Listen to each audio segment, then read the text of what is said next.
Bonjour et bienvenue dans cette émission bonus, une émission qui va vous faire entrer dans les entrailles de ce monde compliqué des comics et qui va vous expliquer tous les mots anglais que vous ne comprenez pas. C'est une émission lexique. Aujourd'hui, je vais vous expliquer ce que c'est qu'un TPB, un omnibus et tous ces mots barbares que vous ne comprenez pas. Et on va faire très simple. On va commencer. Voyez, je vous ai fait des panneaux. Qu'est-ce qu'un single? Un single, c'est quoi? Vous savez, aux États-Unis, les comics ne sortent pas comme chez nous, à la base en album ou en kiosque. Ils sortent en single, c'est-à-dire qu'un épisode, j'ai pris par exemple un exemple, ça c'est un épisode de Spawn. Spawn, c'est un comics agrafé, 22 pages de BD, ou 20 pages plutôt en ce moment. On est plutôt sur une tendance de 20 pages. C'est agrafé, il y a des pubs à l'intérieur, et ça sort tous les mois. C'est ça qu'on appelle un single, c'est un single, voilà, c'est un single issue. Et c'est vrai que le mot revient souvent. Qu'est-ce que c'est qu'un issue? Issue, ça veut dire épisode, tout simplement. Il y a des gens qui disent issue en français, non, on appelle ça un issue. Et donc, voilà, chaque mois, on attend le nouvel issue de X-Men, de Spawn, de Spider-Man, etc., etc. Alors, il y a un autre terme qui revient très très souvent, c'est le terme TPB. Alors, ça n'a rien à voir avec les BTP que nous pouvons avoir en France. Un TPB, c'est tout simplement cette collection qui existe aux États-Unis. Ça s'appelle en anglais TPB, ce sont les initiales de Trade Paperback. Et un Trade Paperback, c'est un épisode, c'est un recueil, couverture en souple, ce qu'on appelle les soft covers, couverture souple, en opposition avec les hardcovers dont on parlera tout à l'heure. Ce sont des comics, ce sont des recueils de plusieurs épisodes. Par exemple, j'ai les Guardians 3000, j'ai les 5 premiers numéros des Guardians 3000 de Dan Abnett et de Gerardo Sandoval dans un TPB, Trade Paperback, vous voyez, voilà, c'est compilé, il n'y a pas de publicité à l'intérieur et ça sort une fois que, l'aventure est terminée. Ils ont 5 épisodes, ça fait une histoire complète et hop, ils en font un TPB. Voilà, tout simplement. Alors, ça vient en opposition avec ce qu'on appelle un hardcover. J'en ai pas pris un sous la main, je vais vous en montrer un. Hop! Un hardcover, c'est quoi? Donc les softcovers, on a dit, c'est les TPB. Les HC, c'est pour hardcover. En anglais, hardcover, ça veut dire couverture en dur. C'est facile. C'est des comics avec une couverture en dur. C'est relié. Là, je vous ai pris un épisode d'Invincible Ultimate Collection en anglais, puisque nous sommes sur des comics en anglais. C'est souvent un grand format. C'est un peu le format des Deluxe. On parlera des Deluxe tout à l'heure. Des Deluxe français Panini. Voilà, c'est un hardcover, c'est un comics. Alors, peu importe le format. Il existe des hardcovers, de taille d'un comics. Il en existe des plus grands, il en existe des très très grands. Mais voilà, hardcover, ça veut tout simplement dire couverture en dur. Donc quand vous voyez un comics avec marqué HC, c'est-à-dire que c'est une édition un petit peu plus noble, si vous voulez, que toutes les éditions qu'on peut avoir en TPB. Alors, une autre collection dont je vous parle assez souvent dans l'émission, c'est les omnibus. Tout le monde me dit, mais c'est quoi un omnibus? Un omnibus, ça existe en français, il y en a en France, mais il y en a surtout aux États-Unis. Ce sont des intégrales, grand format, on est plus grand que le format comics, on est le même format que les hardcovers et que les deluxe. Et ce sont des pans entiers, si vous voulez, de l'histoire d'un héros. Ça regroupe jusqu'à 30 ou 40 épisodes selon certains omnibus. C'est des bouquins qui valent cher, ça vaut entre 100 et 125 $. Il y en a des un peu moins chers, mais il y a moins de pages. Mais voilà, les omnibus, il y en a des dizaines et des dizaines aujourd'hui chez Marvel. C'est une collection que j'adore, j'en ai pas mal, là, ils sont rangés là, par là-bas. Et voilà, là, typiquement, ce sont les épisodes de Todd McFarlane sur Spider-Man qui sont compilés en omnibus. Voilà, c'est une collection que j'adore. C'est vraiment une collection très prestigieuse. J'en achetais assez régulièrement à une époque. J'en achète beaucoup moins maintenant parce que le dollar est assassin. Et c'est surtout que voilà, je commence à avoir fait le tour de ce que je voulais avoir. Alors, on me dit souvent, on m'a posé la question, c'est quoi la différence entre un omnibus et une intégrale Panini?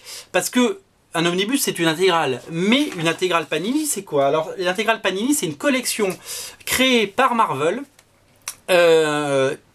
depuis des années, puisqu'il y en a des dizaines et des dizaines aujourd'hui. On prend un héros, la Hulk, et il décide de publier tous les épisodes parus de janvier à décembre, et il les classe par année. Typiquement, là, j'ai l'année 1990 de Hulk avec tous les épisodes parus en 92. Donc, il y a souvent entre 12 et 14 épisodes, parce que il y a souvent des épisodes un peu spéciaux dont on parlera tout à l'heure. Mais voilà, ça, c'est une collection complémentaire. Alors, par exemple, si vous achetez tous les intégrales Hulk, il y en a 5 maintenant, je crois, eh bien, ben voilà, toutes les tranches sont vertes comme ça et ça fait des jolies collections. Vous voyez, hop, j'en ai en haut. Il y a un trou parce que je viens de prendre celui-là pour vous le montrer. Donc là voilà, la collection intégrale Panini, ce sont des intégrales. Si vous voulez lire tout X-Men ou tout Spider-Man ou tout Hulk ou tout Avengers de façon chronologique depuis 1963 jusqu'à nos jours, c'est encore la meilleure façon de le lire. Alors ce sont des albums qui coûtent une trentaine d'euros, donc va falloir économiser un petit peu. Ça va pas se faire en 2 secondes. Qu'est-ce qu'un graphic novel? Alors graphic novel, c'est un terme qui a été inventé aux États-Unis. Ça veut dire roman graphique en anglais, si on traduit en français. Un graphic novel, c'est un terme qui a été... En fait, les comics, à la base, c'était surtout des comic strips. C'était, vous savez, ces trucs en 3 cases comme Snoopy ou Mafalda qu'on voyait dans les journaux. Et donc, c'est quelque chose qui n'était pas sérieux aux États-Unis. Les comics, c'était pas sérieux d'ailleurs. C'est pour ça que ça s'appelle des comics. Ça s'appelait aussi des funnies. Et donc, c'était... Voilà, les gens trouvaient ça un petit peu... voilà, c'était un peu pour les nerds, c'était un peu pour les geeks, avant que le mot devienne à la mode. Un geek, c'était quand même quelqu'un de renfermé et mal dans sa peau. Faut pas l'oublier. Et donc, voilà. Et quand... certains titres sont sortis aux États-Unis dans les années 80, que Alan Moore et Frank Miller ont commencé à donner leur lettre de noblesse aux comics, avec des titres comme Watchmen ou Dark Knight. On a commencé à parler, quand ces bouquins ont été reliés dans des hardcovers ou dans des beaux livres, on a commencé à parler de graphic novel. Du coup, ils avaient leur place dans les belles librairies aux États-Unis. Donc voilà, c'est un terme qui n'existe pas en France. Roman graphique, c'est un terme débile en France, ça veut rien dire. Alors que, parce qu'on a le terme bande dessinée, si vous voulez, alors que voilà, graphic novel, ça permet de se distinguer vraiment du comics un petit peu, on pourrait dire au kilomètre. Voilà, et c'est souvent des histoires complètes. Je pense notamment à ça. Alors ça, c'est paru en single aux États-Unis dans les années 80, mais aujourd'hui, ça, on considère ça comme un graphic novel. Voilà, le Silver Surfer de Moebius et Stan Lee, c'est une histoire complète. C'est souvent une histoire complète hors continuité, un graphic novel, et je sais qu'il y en a de plus en plus chez Marvel parce qu'ils en font de plus en plus, et d'ici on fait pas mal. Voilà, c'est une façon plus noble de faire du comic si vous voulez, et hors continuité. Vous n'avez pas besoin de lire 130 ou 600 épisodes des X-Men pour comprendre. Vous achetez un graphic novel des X-Men et ça marche. Alors, je vous ai parlé tout à l'heure de ce format complètement fou, c'est un format que j'adore, c'est le Deluxe. Ça existe aux États-Unis et en France. Le Deluxe chez Marvel, chez Panini, c'est ça. C'est ce format, donc grand format. Alors avant, il y avait des rabats. Il y avait une couverture que j'aimais beaucoup. Certains ne l'aimaient pas, ils l'ont enlevé pour des raisons économiques. Voilà, c'est pareil. Là, il y a 14 épisodes de Daredevil. C'est une compilation d'épisodes complets, d'histoires complètes, si vous voulez, dans un très beau format, avec des grandes pages qui rendent hommage au dessin et au talent des auteurs. Et c'est surtout que ce sont des choses à collectionner. On n'est plus dans le comics kiosque, si vous voulez, qu'on achète et qu'on lit dans le train. Là, ce sont des objets, des choses qu'on garde et qu'on collectionne. La collection Deluxe est une collection qui existe depuis très très longtemps et c'est vraiment la collection quasiment la plus noble, on pourrait dire, chez Panini. Panini qui est l'éditeur, bien entendu, vous le savez, de Marvel en France. Alors il y a aussi un terme qui revient assez souvent, c'est le terme qu'est-ce que c'est qu'un 100%. 100%, c'est une collection qui a été créée par Panini, à la base en souple.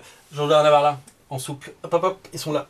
Je vais vous montrer. Voilà, ça avant c'était souple. Et alors le principe de cette collection, c'est que quand elle a été créée, c'était pas cher. Bon, au début on était en francs, mais depuis qu'on est en euros, au début on pouvait avoir une histoire complète, donc entre 4, 5 ou 6 épisodes d'une série. Pour 10 euros. Et puis tout augmente d'un bonne dame et aujourd'hui c'est vrai que les prix ont un peu flambé. Le moindre Deluxe, le moindre 100% coûte 13 euros de base et ceux d'après coûtent plutôt dans les 17-18, il y en a jusqu'à 18 euros, ça commence à faire cher. Panini a changé sa collection 100% depuis le début de l'année, fini les couvertures souples parce que là nous étions en soft cover, vous l'avez suivi, on est passé en hardcover, couverture en dur, avec des beaux albums reliés, voilà. Et donc voilà, ça c'est un Daredevil, et c'est la nouvelle collection 100%, elle est comme ça dorénavant, il n'y aura plus jamais de trucs en souple. Autre collection chez nos amis de Panini, c'est la collection Select. La collection Select est une collection un peu bâtarde. Ça pourrait être l'adaptation, si vous voulez, du TPB. À noter que dans les 100% Marvel à l'époque il y avait des rabats, on était en souple, Et dans la collection 100%, on est en souple aussi, on est en soft cover. C'est également des intégrales. Et par contre, il n'y a pas de rabat. Et c'est l'avantage de cette collection, c'est que, bon, elle n'est pas très heureuse, je trouve. Moi, c'est pas ma collection préférée chez Panini. En revanche, elle a la chance d'être pas trop chère. Ça permet de relire des choses pas trop chères. Ça coûte aux alentours de 18 €. J'ai pas le prix exact en tête. Et ça a été publié une première fois. Est-ce que je l'ai là? Ça a été publié, je ne l'ai pas là. Ça a été publié une première fois en Deluxe. Les Deluxe, ce sont les albums que vous voyez derrière moi. J'en ai parlé tout à l'heure. Ça, c'est une réédition. En fait, souvent, la collection Deluxe sert de réédition pour tous les sagas qui ont marché en Deluxe. Panini sort les albums en Deluxe, ils sont chers, ils valent 29 €, ce sont des beaux albums, ça marche ou ça marche pas.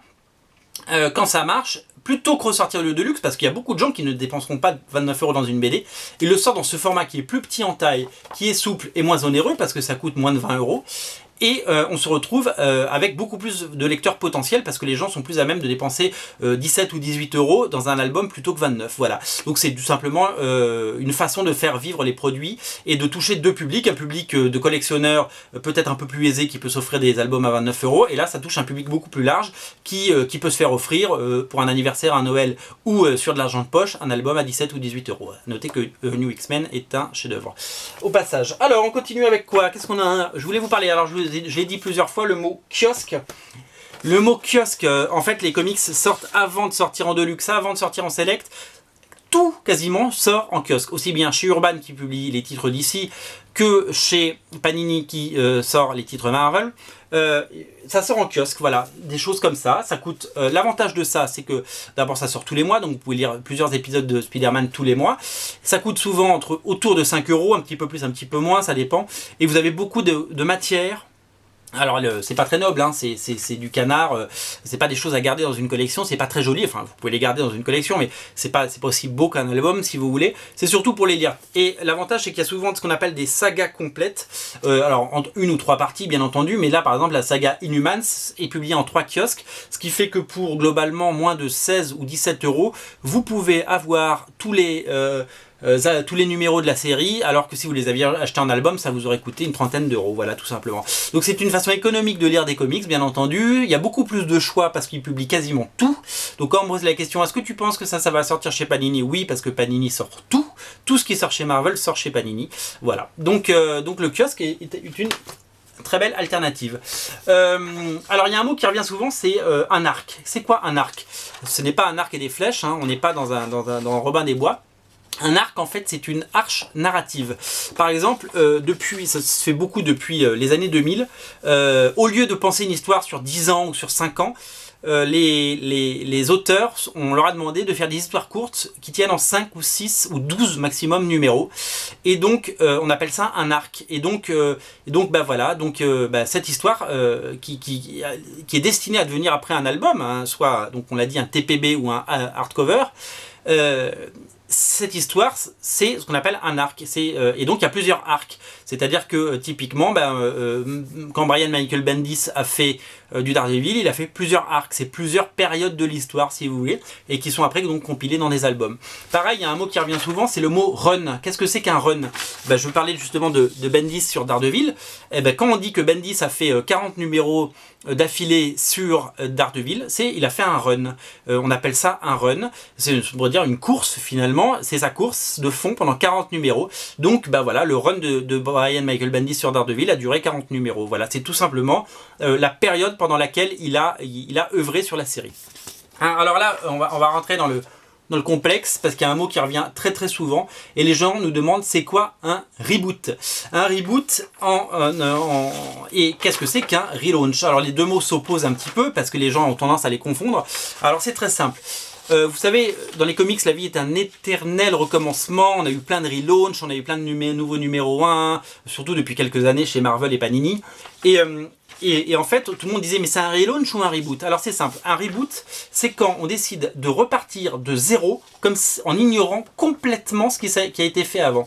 Typiquement, on pourrait dire que la série Ultimate X-Men ou la série Ultimate Spider-Man est un reboot, parce que ils ont complètement ignoré tout ce qui s'était passé depuis 40 ou 50 ans dans les comics. On pourrait dire que le film 4 Fantastiques au cinéma, qui est sorti cet été, qui est un beau bide, ou le Amazing Spider-Man avec Andrew Garfield, ce sont des reboots. Ils repartent de zéro comme si le reste n'avait pas existé. Mais dans les comics, c'est quand même rare les reboots. Dans les comics, on a surtout des relaunchs. Ah, je l'ai mis dans le mauvais sens. Relaunch. Un relaunch, c'est quoi? C'est tout simplement repartir à l'épisode numéro 1. On n'ignore pas la continuité. Typiquement, Marvel Now, tous les albums Marvel Now que vous voyez là-haut, eh bien, ce n'est pas un reboot, c'est un relaunch. On est reparti au numéro 1 dans toutes les séries. Et on n'a pas ignoré tout le passé des X-Men, tout le passé d'Iron Man, etc. C'était un relaunch. Et il y en a un nouveau relaunch qui arrive à partir du mois prochain chez Marvel. Et ce relaunch, c'est toutes les nouvelles séries Marvel qui sortent, disponibles sur Original Comics, bien entendu. Alors, qu'est-ce qu'un one-shot? Vous savez, dans les comics, il y a des séries qui peuvent durer 600 épisodes, et il y a aussi des one-shots. Pourquoi? Parce que des gens ont une histoire à raconter sur tel ou tel personnage, ils décident de la raconter, et donc ils font un épisode de 20 ou 40 pages sur un personnage qui sort aux États-Unis, qu'on a après certainement en France, et voilà, c'est un épisode, il n'y en a pas d'autre, c'est pas une série continue, c'est pas quelque chose, c'est juste un épisode à part, voilà, tout simplement. Tout comme ça va en opposition avec ce qu'on appelle une ongoing série. C'est tout simplement une série continue. Typiquement les X-Men ou Spider-Man, alors même s'ils font des relaunchs et qu'ils repartent au numéro 1, c'est une série continue, c'est-à-dire que ça sort tous les mois. Il y a un numéro, ou 2 numéros d'ailleurs sur certaines séries, tous les mois, ça sort tous les mois, c'est de façon mécanique, voilà, c'est une ongoing série.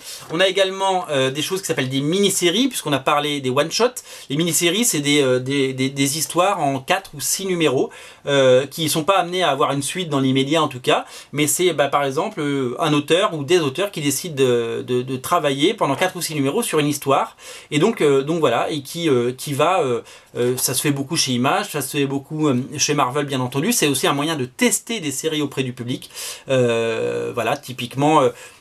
qu'est-ce que je pourrais vous donner comme exemple? Je n'ai pas d'exemple qui viennent de mini-séries, mais il y en a plein, on en achète tout le temps des mini-séries, et il y a souvent des séries qui sont des succès. Lady Mechanica par exemple, c'est une succession de mini-séries, il y a déjà eu 2 mini-séries.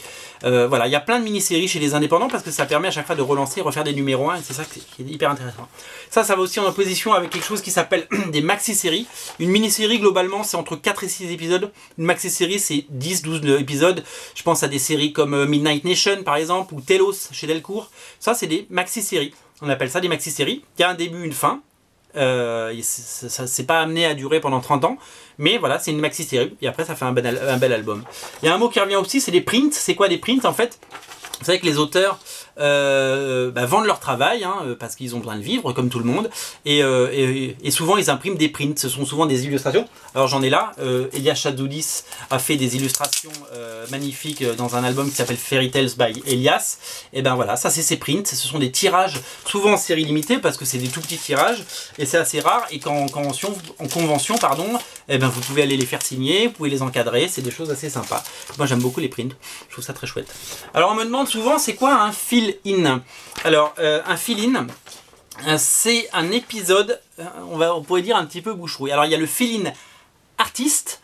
Le fill-in artiste, c'est comme par exemple le dessinateur de Batman s'appelle Greg Capullo depuis 4 ans, mais voilà, de temps en temps il a besoin d'un bol d'air, et donc il fait appel à un dessinateur. Par exemple le Batman 44 qui est sorti il n'y a pas très longtemps, le Batman 44 il n'est pas dessiné par Greg Capullo, il a décidé de prendre un mois pas de vacances, il continue à travailler, mais c'est juste que voilà, il y a un moment il faut le rythme, il faut aussi prendre un peu de temps pour soi, il faut savoir prendre du recul.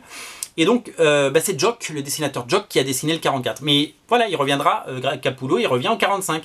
Mais l'épisode 44 a été dessiné par un dessinateur fill-in, tout simplement.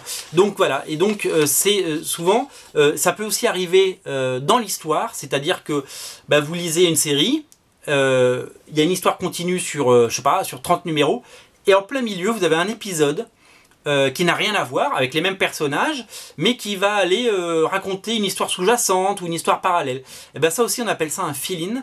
C'est un épisode qui ne rentre pas directement dans la continuité, mais qui permet aux auteurs de la série principale d'avoir un petit peu d'air, tout simplement. Il y a un autre terme qui s'appelle le tie-in. Le tie-in, il faut que j'aille vite parce que on arrive à la fin de l'émission. Je vais devoir faire certainement une deuxième partie. Le tie-in, c'est par exemple pendant un crossover, on va parler après des crossovers, par exemple pendant Secret Wars, il y avait la série principale Secret Wars, et il y a eu plein de tie-in, il y a eu par exemple Civil War Secret Wars, il y a eu Age of Apocalypse. Un tie-in, c'est une série complémentaire. Donc je vous ai parlé des crossovers. Les crossovers, ce sont des événements, c'est souvent une fois par an chez les éditeurs. Un crossover est voilà, toutes les séries se rencontrent, tous les personnages se rencontrent dans une série unique et donc voilà, combattent ensemble la même menace quand c'est un combat.